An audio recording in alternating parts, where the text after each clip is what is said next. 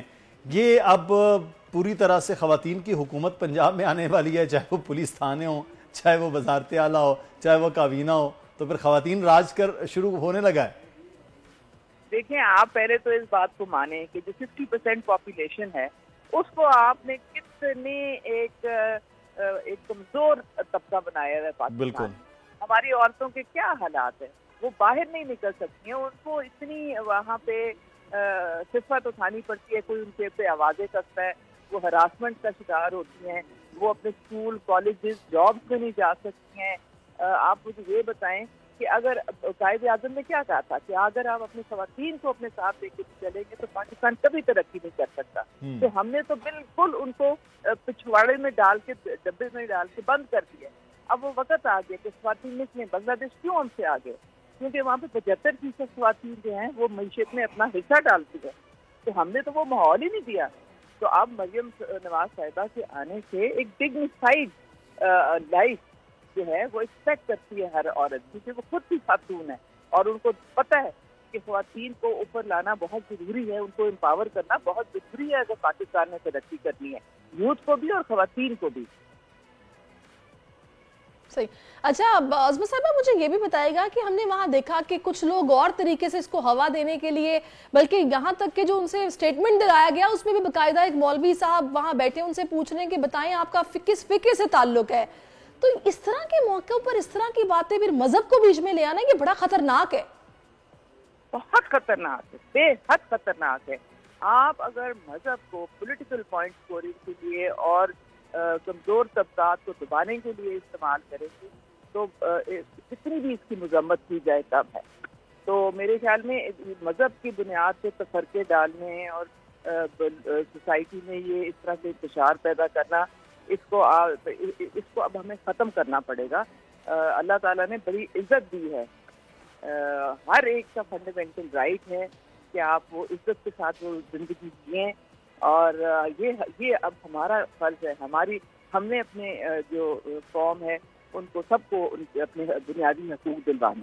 صحیح. اچھا عظمیٰ کاردار صاحب, ایک چیز یہ ہے کہ اب آپ کی حکومت آئی ہے, ایک تو پریس طبقہ خواتین کا ہے بہت زیادہ ہم یہ دیکھ رہے ہیں, پھر اقلیتوں کے معاملات ہیں, وہ ایک بڑا ایلیمنٹ ہے ہمیں نظر آ رہا ہے. پنجاب سب سے بڑا صوبہ ہے, 12.5 کروڑ سے زائد کی آبادی کا. کیا پلان آپ کی گورنمنٹ کر رہی ہے کہ کم از کم ان محروم طبقے, پسے ہوئے طبقے اور جو پریس طبقے ان کو اٹھایا جائے اور ایکول وہ جو ٹریٹ کیا جائے اس صوبے کے اندر؟ کیا پلان کر رہی ہے آپ کی گورنمنٹ؟ بہت سارے پلان ہیں, ہر چیز سے فوکس ہے. آپ نے کل ان کی اسپیچ سنی تھی. ایک جو طبقہ فکر اور ایک ہمارا جو کمزور ہمارے جو طبقات ہیں ان سب کا انہوں نے ذکر کیا. اس میں خواتین بھی تھے, اس میں بچے, ٹرانسجینڈر, مائنورٹیز, یوتھ, ہر ایک کا انہوں نے ذکر کیا ہے. اور ان کو امپاور کرنے کا طریقہ یہ ہے ان کی ہینڈ ہولڈنگ. ہینڈ ہولڈنگ سے مراد یہ ہے اگر آپ کی خواتین ہیں ان کو آپ ایک سیف انوائرمنٹ دیں, ان کو آپ جو معاشی طور پہ ان کو مضبوط کریں, ان کی تعلیم پہ آپ فوکس کریں, اور اسی طرح سے یوتھ کے جو جاب لیس کر رہے ہیں ان کے لیے جابس کریٹ ہو رہی چاہیے ویلتھ کریشن کے تھرو. مائنورٹیز جو ہیں وہ انہوں نے کل کہا اس چیز میں وہ میرے سر کا تاج ہیں. وہ ان کے لیے دیکھیں ہم ہر طریقے سے ان کو ان کے جو حقوق دلوانے کے لیے کوشاں رہیں گے اور وہ ہمارے ساتھ قدم سے قدم ملا کے چلیں گے. تو ٹرانسجینڈرز کی انہوں نے بات کی, انہوں نے کہا کہ ان پہ ظلم ہوتا ہے, وائلنس ہوتی ہے, ان کو ہم نے اسکلز ڈیولپمنٹ کرنی ہے, ان کو ایجوکیشن دلوانی ہے تاکہ وہ اپنے لیے ایک عزت سے روٹی کما سکے. یہ ساری چیزیں ہم لوگوں نے کرنی ہے. ان کو ایک ہم نے معاشرے میں مقام دلوانا ہے سب کو. صحیح. اچھا عظمیٰ صاحبہ, کل انہوں نے خاص طور پر یہ بات کہی کہ میں صرف لاہور کی نہیں پورے پنجاب کی وزیر اعلیٰ ہوں. تو دیٹ مینس کہ وہ جو ساؤتھ پنجاب ہے یا پھر وہاں کی جو خواتین ہیں جو بھی دیہاتوں میں ہیں اور اس طریقے سے ایک عدم توجہی کا شکار ہے کہ ان میں اویئرنیس کی بھی کمی ہے اور بڑی وہ ظاہر ہے کچھ کرنا بھی چاہتی ہیں تو اس طریقے سے کر نہیں پاتی ہیں, تو اس کے لیے تو بڑا کام کرنا پڑے گا, کوئی پروگرام جیسے انیشیٹ کیے جائیں. اور مریم نواز کو ہم دیکھیں گے اب ان شہروں میں بھی جاتے ہوئے. بالکل, ساؤتھ پنجاب پہ تو سب سے زیادہ ان کا فوکس ہوگا, کیونکہ ساؤتھ پنجاب آپ کو پتہ ہے کہ یہ خواتین جو ہماری دیہاتی خواتین ہیں یہ سب سے زیادہ کام کرتی ہیں, لیکن یہ ان کا نہ کوئی سوشل سیکورٹی کی پروٹیکشن ان کو ملتی ہے, نہ ان کو یہ ان کی کئیوں کے تو آئی ڈی کارڈ بھی نہیں بنے ہوتے ہیں. مطلب ان کو کھیتوں میں یہ کام کرتی ہیں, یہ فیکٹریوں میں یہ کام کرتی ہیں, لیکن ان کو جو ہے وہ ایک ان کا حفاظت اور اس کا جو صحیح ان کو جو ویج ملنی چاہیے وہ نہیں ملتی ہے. ہمارے بھٹے مزدور کی جو خواتین ہیں وہ اتنی محنت کرتی ہیں, ساری ان کی جو کمائی ہے وہ آدمی کے ہاتھ میں چلی جاتی ہے. یہ بہت ساری چیزیں ہم کو بدلنے والی ہیں, ان کے لیے پالیسیز بنائیں گے ہم جس سے وہ آگے بڑھ سکیں اور جس سے وہ اپنے اور اپنے بچوں کے لیے بہتر زندگی بنا سکے. تو یہ سب پالیسی میٹنگ جو ہے انشاءاللہ تعالی یہ اب ہمارے ذہن میں ہے اور یہ ہم کرنے جا رہے ہیں. صحیح, بہت شکریہ عظمیٰ کاردار صاحبہ ہمارے ساتھ موجود ہے, پاکستان مسلم رہنما اور ممبر صوبائی اسمبلی. اور اب ہمیں ایک بریک کی جانب بڑھنا ہے. اس موضوع کے حوالے سے ہم بات کریں گے کیونکہ جو انسیڈنٹ ہوا ہے اس کے بہت سے پہلو ہیں. بالکل بالکل, ماہر نفسیات سے ہم رابطہ کرنے کی کوشش کریں گے جو ہمیں اس حوالے سے بتائیں گے کہ یہ جو لوگ جو اس طرح سے ایک دم چڑھ دوڑتے ہیں وہ کس سائیکی کے لوگ ہیں. لیکن right after this break, stay with us. آج کل زندگی ہی صبح آؤٹ آف کنٹرول ہے, دنیا بول ہے, میری دنیا بول ہے. Welcome back. اور ایک بڑی زبردست قسم کی چیز ہے, وہ یہ ہے کہ ہماری اپنی زبان ہے, اس زبان میں شاید ہمیں کچھ چیز سمجھ نہیں آتی ہے. جگہ جگہ دیواروں پہ کچھ بھی لکھا ہو, یعنی کہ یہاں پر پیشاب کرنا منع ہے, لوگوں کا رویہ ہو رہا ہے. یہ ویڈیو ہم دکھا رہے ہیں بنگلہ دیش کی. بنگلہ دیش میں ہوا یہ کہ وہاں پر دیواروں پر جگہ جگہ لوگ بیٹھ کے سڑک پر پیشاب کر دیتے. اس کے بعد وہاں کی بلدیہ نے یہ فیصلہ کیا کہ عربی میں لکھا جائے کہ یہاں پر پیشاب کرنا منع ہے. مطلب ظاہر ہے کہ ان کو پھر کوئی نہ کوئی حل تو نکالنا تھا, تو انہوں نے پھر یہ حل نکالا کہ ہماری ناسمجھ قوم جو ہے نا, جو اپنی زبان میں بات سمجھتی نہیں ہے, اس کو بہتر انداز میں سمجھانے کا طریقہ پھر یہی ہو سکتا ہے کہ عربی زبان میں یہاں پر لکھا جائے.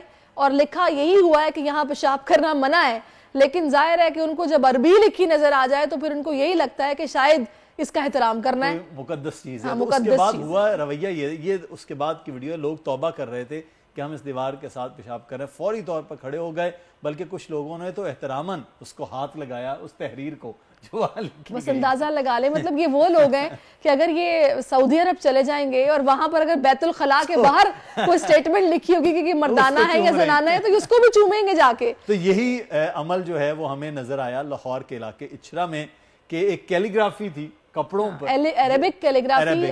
اور ایسے ہی ہمارے پاکستان میں ایک برانڈ چل رہا ہے جس میں سعادت حسن منٹو کے کچھ جملے لکھے ہوتے ہیں, فیض کے کچھ اشعار لکھے ہوتے ہیں, تو وہ شال ہے, وہاں شرٹس ہیں, وہ بالکل بالکل. اور یہ بڑی ایک عجیب سا خیر یہ واقعہ پیش آیا تھا, اور بڑی اچھی اگزامپل جو ہم نے آپ کو دکھائی ہے کہ خانہ الممنوع البتول کر کے کچھ ایسا لکھا ہوا ہے کہ بھئی یہاں پہ منع ہے بیٹھنا, تو وہ فوراً سے انہوں نے جناب اس کو ہاتھ لگا کے واپس جا رہے ہیں, ایک دم گھبرا رہے ہیں. ڈاکٹر موئز اس وقت ہمارے ساتھ ہیں جو کہ ہمارے نفسیات ہیں, ان سے بات کرتے ہیں. ڈاکٹر موئز بہت شکریہ آپ کے وقت کے لیے. مجھے یہ بتائے گا یہ ہم لوگ کس قسم کی قوم ہے کہ ہم لوگ کسی چیز کو سمجھنے کی کوشش نہیں کرتے ہیں, پہلے ہم کنفرم نہیں کرتے ہیں, اس کے فیکٹس نہیں جانتے, تھوڑا جج بن جاتے ہیں کہ بھئی ہاں یہ اس نے واقعی گستاخی کی, اب پکڑ لو اس کو یہیں پہ. یہ کیا ہماری مائنڈ سیٹ کیا ہے یہ؟ بسم اللہ الرحمن الرحیم. السلام علیکم جی. یہ جو آپ نے واقعہ بنگلہ دیش کا بتایا, آج سے 7 یا 8 سال پہلے میں بتا چکا تھا کہ یہ بنگلہ دیش میں ایکچولی ہوا تھا. اچھا, ایک انگریزی میں بڑا خوبصورت ایک جملہ ہے, when the mind goes blind, eyes are of no use. جب ذہن اندھا ہو جائے تو آنکھوں کی کوئی ضرورت نہیں ہوتی. تو اس میں چند چیزیں سمجھنی ضروری ہے. نمبر 1, موب سائیکالوجی سمجھنی بڑی ضروری ہے, اور دوسرا ہم جو اندھا فالو کرتے ہیں بغیر کسی سوجھ بوجھ کے, علم کے, نالج کے, جس کی وجہ سے یہ معاشرہ اتنا برا ہے, اتنا بدحال ہے اس معاشرے میں کردار ختم ہو گیا, اخلاق ختم ہو گیا, تہذیب ختم ہو گئی. اس کی سب سے بڑی وجہ ہے کہ ہمارے پاس سمجھ نہیں ہے, ہمارے پاس شعور نہیں ہے اور ہمارے پاس علم نہیں ہے. سب سے پہلے تو میں اے ایس پی شاہ بانو کو سلام. میں نے ویڈیو دیکھی, اس میں مجھے سمجھ میں آیا کہ اس خاتون نے کس طرح اس سچویشن کو ہینڈل کیا, اس کی باڈی لینگویج کیا تھی اور اس نے جملے کیسے استعمال کیے جس سے موب جو ہے وہ کنٹرول ہو گیا. اچھا, موب سائیکالوجی میں ایک چیز یاد رکھیں کہ ایک شخص اگر سڑک پر پتھر پھینکے گا تو اس کے پیچھے دوسرا بغیر سوچے سمجھے کہ اس نے کیوں پھینکا وہ خود بھی پتھر پھینکے گا, پھر تیسرا پھینکے گا, پھر سارے لوگ پھینکنا شروع کریں گے. کسی کو پتا نہیں کہ میں نے کیوں کر رہا ہوں, مگر چونکہ ایک شخص نے کیا ہے اس کو فالو کریں گے. موب سائیکالوجی میں سب سے بڑا خطرہ یہ ہوتا ہے کہ آپ ان کو سمجھا نہیں سکتے, آپ ان کو روک نہیں سکتے. اب اتنا سوچیں کہ اگر تو شرٹ کے اوپر کوئی ایسی چیز لکھی ہے جو آپ کے خیال میں عربی ہے اور آپ کے خیال میں قرآن ہے, تو آپ کو اس کی تحقیق کرنی تھی. آپ پولیس خود بلاتے, یعنی جو موب تھا وہاں پہ اور جو لوگ اس کو انسٹیگیٹ کر رہے تھے وہ خود پولیس کو بلاتے, چیک کرتے, انویسٹیگیشن ہوتی. اگر تو بے حرمتی ہوئی ہے تو سزا کے لائق ہے وہ شخص جس نے یہ کام کیا ہے, مگر اگر نہیں ہوئی تو پھر وہ شخص کی جان کو خطرہ تھا جو اس وقت اے ایس پی نے بچا ڈاکٹر موئز ایک چیز جو کہ میں چاہوں گی اس پر آپ روشنی ڈالیے کہ یہ وہ عناصر جو اس میں باقاعدہ اکساتے ہیں اور باقی لوگوں کو بھی اس قسم کے نعرے لگا کر یہ سر تن سے جدا والے اور اکٹھا کرتے ہیں اور اس طرف مطلب قائل کرتے ہیں کہ بھی ہاں ہم نے پکڑ لیا ہے, اور بغیر کسی تحقیق کے, بغیر کسی جانچ پڑتال کے خود ہی جج بن جاتے ہیں اس موقع پر. ان کی کاؤنسلنگ کون کرے گا؟ یہ تو میرا خیال ہے کہ آگے آنے والے وقت میں بھی ہمارے لیے خطرہ ہے. بالکل آپ دیکھیں پچھلے 15 سے 20 سال میں اس قسم کے واقعات اتنے بڑھ گئے کہ جس کی کوئی انتہا نہیں. اور سب سے عجیب و غریب بات ہے کہ جو شخص لیڈ کرتا ہے وہ خود جاہل ہے, اسے خود نہیں پتا. اچھا, اب اس کے پیچھے بھی بہت سارے عوام ملے گے. جی عوام کیوں ساتھ دیتی ہے؟ کچھ لوگ تو اس موب میں کچھ لوگ تو ہوں گے نا جن میں کچھ شعور ہوگا, کچھ سمجھ ہوگی, اللہ نے کچھ عقل دی ہوگی کہ نہیں یار ہم ایسا نہ کریں, ہم پہلے تحقیق کریں. مگر وجہ ہے کہ وہ ساتھ کیوں دیتے؟ اس کی سب سے بڑی وجہ یہ کہ معاشرے میں سٹریس بہت بڑھ گیا ہے. دیکھیے جب سٹریس بڑھتا ہے تو غصہ جب پیدا ہوتا ہے آپ کو, تو غصہ آپ کہاں نکالتے ہیں؟ یا تو گھر پہ نکالتے, یا آفس میں نکالتے, سڑک پہ نکالتے. اپنے دفتر میں یا کام پہ آپ نکال نہیں سکتے, یا باس آپ کو نکال دے گا. گھر کے اندر بیوی پہ نکالیں گے تو وہ چپ چاپ خاموشی سے سہ لے گی یا بچے سہ لیں گے. تو آپ کیا کریں گے؟ ایسے موقع جب ملتے ہیں جہاں انسان اظہار کر سکے اپنے غصے کا, اپنی فرسٹریشن کا, اپنی بے بسی کا, تو وہاں یہ لوگ جو ہے وہ بغیر سوچے سمجھے کسی شخص کو فالو کرنا شروع کر دیتے ہیں. عجیب و غریب ملک ہے, یہاں پہ ایک عجیب و غریب ڈائیکوٹمی ہے کہ ایک طرف جعلی پیر, جعلی لوگ, جادوگر جن کو نہ قرآن آتا ہے نہ ان کو سورہ آتی ہے, گندے ہوتے ہیں, نہ نماز پڑھتے ہیں, ان کو فالو کرتے ہیں. اور دوسری طرف دیکھا جائے تو بغیر سوچے سمجھے آپ کسی کے پیچھے پڑے, اس کا قصور ہے نہیں ہے, اس پہ کیا لکھا ہے, اس کے اندر الفاظ کیا, اس الفاظ کے معنی بھی نہیں پتا لوگوں کو. تو میرے خیال میں سب سے بڑا مسئلہ نمبر 1 سٹریس کا ہے. دوسرا, یہاں پہ ابھی تک کوئی قانون میں ایسا کام نہیں کیا کہ نظر آئے کہ جن لوگوں نے کسی بے قصور کو مارا یا اسے مارنے کی کوشش کی کو سزا ملی. اگر کل میں مانتا ہوں پولیس فورس کم تھی, وہ جگہ اچرا کی اتنی پتلی ہے, باریک ہے کہ گاڑی تو آ نہیں سکتی, بندہ کندھے سے کندھے لگا کے چلتا ہے.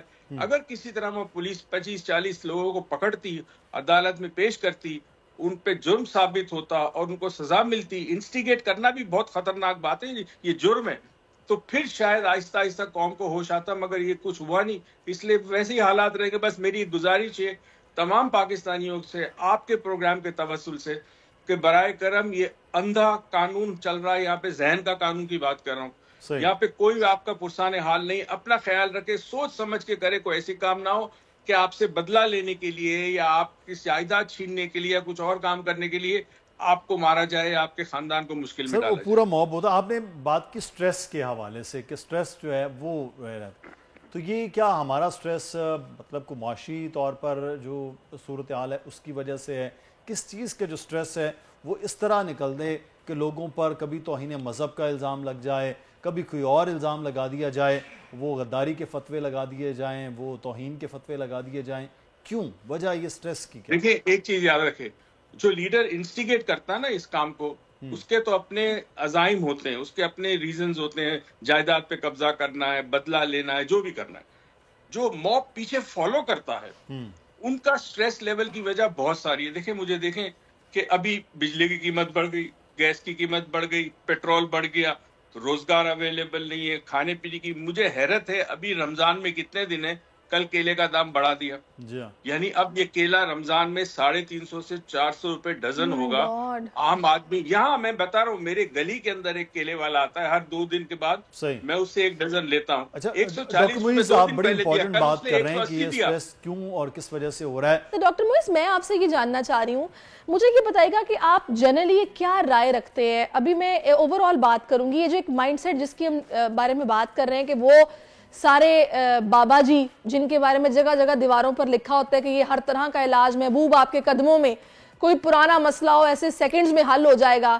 ایک تو ان کے پیچھے لگنے والے لوگ, ظاہر ہے میں نے ایسے کئی لوگ دیکھے جو جن نکالنے کے چکر میں اپنے پیاروں کی جان کھو دیتے ہیں, لیکن جن نکلواتے ہیں لازمی. اس کے بعد اس طرح کے موبس جو کہ کسی ایک کی جان کے دشمن بن جاتے, سب چڑھ دوڑتے, یہ بھی نہیں پرواہ کرتے کہ وہ جان سے چلا جائے گا. ان کی کاؤنسلنگ کون کرے گا؟ دیکھیے, کاؤنسلنگ کے لیے تو ایک فرد کی تو کاؤنسلنگ ہو سکتی ہے نا, اتنے ہزاروں لاکھوں لوگوں کی کاؤنسلنگ کیسے ہوگی؟ ممکن نہیں. تو اس کا ایک طریقہ ہے, 1 to 1 بیسس پہ نہیں ہو سکتی. اس کا طریقہ یہ ہے کہ میڈیا, سکولز, یونیورسٹی, کالجز اور گھر. اچھا, میری یونیورسٹی سے میری مراد مدارس بھی ہے نا, جہاں پہ علم ملتا ہے, تعلیم ملتی ہے. ایک وہ بہت بڑا سینٹر ہے کہ جہاں پہ لوگوں کے اندر شعور پیدا کیا جائے, اور یہ نہ کہا جائے کہ دیکھیں جو بلائنڈ فیتھ کا کانسیپٹ ہے نا, وہ ان چیزوں پہ ہے جو انسان کے حواس میں نہیں آ سکتی. مثلا اللہ تعالیٰ کو آپ دیکھ نہیں سکتے, تو وہاں یو نیڈ بلائنڈ فیتھ کہ ہے. قرآن آپ کے سامنے نازل نہیں ہوا, مگر آپ کا فیتھ ہے کہ قرآن ہے, جو کتاب میرے سامنے ہی نبی کریم صلی اللہ علیہ وسلم کے قلب مبارک پر نازل ہوئی تھی. پھر تمام انبیاء آپ کے سامنے کوئی نہیں آیا, تو بلائنڈ فیتھ ضروری ہے. فرشتے نظر نہیں آتے, بلائنڈ فیتھ ہے. اور روز محشر, یہ حساب کتاب کا جو جزا اور سزا کا کانسیپٹ ہے, اس پہ بلائنڈ فیتھ اس لیے رکھنا ضروری ہے کہ وہ ابھی آپ کے سامنے نہیں ہے. اس کے علاوہ جتنی چیزیں ہیں اس کو انسان کو مشاہدہ کر کے, غور و فکر کر کر, سوچ بچار کر کر کسی نتیجے پہ پہنچنا. قرآن بار بار یہ کیوں کہہ رہا ہے, یہ نشانیاں ہیں, غور کیوں نہیں کرتے؟ سوچنے والے کے لیے نشانیاں ہیں. یہ قوم سوچنا بند کرتی ہے, تو یہ شروع ہوگا گھر سے. گھر کے بعد جو بھی تعلیمی ادارے ہیں. ڈاکٹر صاحب, یہ بالکل آپ صحیح بات کر رہے ہیں کہ یہ سب کی ذمہ داری ہے, لنک کی جانی چاہیے. بہت شکریہ ڈاکٹر معیز ہمارے ساتھ موجود تھے, اور اس وقت اے ایس پی شہر بانو صاحبہ ہمارے ساتھ ہیں. شہر بانو صاحبہ, بہت شکریہ آپ کے وقت کا. کل ہم آپ سے واقعے کے حوالے سے بات کر رہے تھے, لیکن اس واقعے کے بعد سے جس طرح سے اپریسیشن آپ کی ہو رہی ہے وہ بڑی زندہ مثال ہے. لیکن سب سے میرا پہلا سوال ہی آپ سے یہ ہے کہ اتنی بہادری کیا پولیس میں آنے کے بعد ہوئی شہر بانو نقوی کے اندر, یا اس سے پہلے انہیرنٹ تھی آپ کے مزاج میں کہ یہ اتنی معاملہ فہمی بھی بہادری کے ساتھ ساتھ جو آپ نے کل دکھائی ہے؟ ہاں جی, بیسکلی ہماری پروفیشنل ٹریننگ کا یہ حصہ ہوتا ہے کہ we have to whenever we are in such a situation جہاں ہم موب کو فیس کر رہے ہوں, ادھر fear is something, it's a natural phenomenon but it should be used in a positive manner instead of a negative manner. اور اس کے اندر بس ہمیں کچھ SOPs بتائے ہوئے which we have to strictly follow, جس کے اندر سب سے پہلے یہ کہ ہم لوگوں کو we have to engage with the crowd, we are supposed to have a dialogue with them. Second پھر یہ آ جاتا ہے کہ اگر آپ کو کوئی ایسا ایلیمنٹ لگتا ہے جو کہ شرارت کر سکتا ہے, اس کو آپ نے آئسولیٹ کرنا ہوتا ہے. First and foremost you have to take care of the victim, اور جس کے اوپر کراؤڈ جو ہے وہ ٹوٹ پڑا ہے, اس کی لائف اور اس کی سینکٹٹی اور اس کی سیلف رسپیکٹ جو ہے وہ سب سے امپورٹنٹ ہوتی ہے. تو یہ 3 چیزیں ہیں جن کو ہم لوگ اسٹرنجنٹلی ریلیجیسلی فالو کرتے ہیں تاکہ سچویشن کو ہم ہینڈل کر سکیں. صحیح.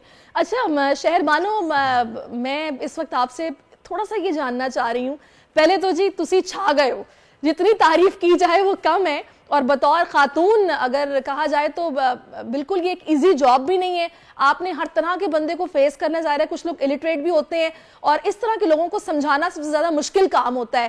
تو میں چاہوں گی کہ اب جو اپریسیشن آپ کو مل رہی ہے, جو لوگوں سے فیڈ بیک مل رہا ہے, میں نے بہت سارے ایسے آفیسرز دیکھے ہیں جن کو شوق ہوتا ہے کہ وہ فیمس ہو جائیں, اور وہ تو خیر سوشل میڈیا کا سہارا بھی لیتے ہیں, لیکن آپ کا تو خیر کارنامہ اس طرح کا ہے کہ آپ کو کوشش نہیں ایسی کو کرنی پڑی کوئی ویڈیو بنا کے یونیفارم میں یا کچھ ایسی, آپ ایسے ہی ماشاءاللہ آپ کو لوگ اتنا پسند کر رہے ہیں یا پھر جان رہے ہیں, کیسا محسوس کر رہے ہیں؟ یہ پروسیس کرنے میں I think it's going to take time because it was not something that we thought. But it was very unexpected because these face such situations over and over again.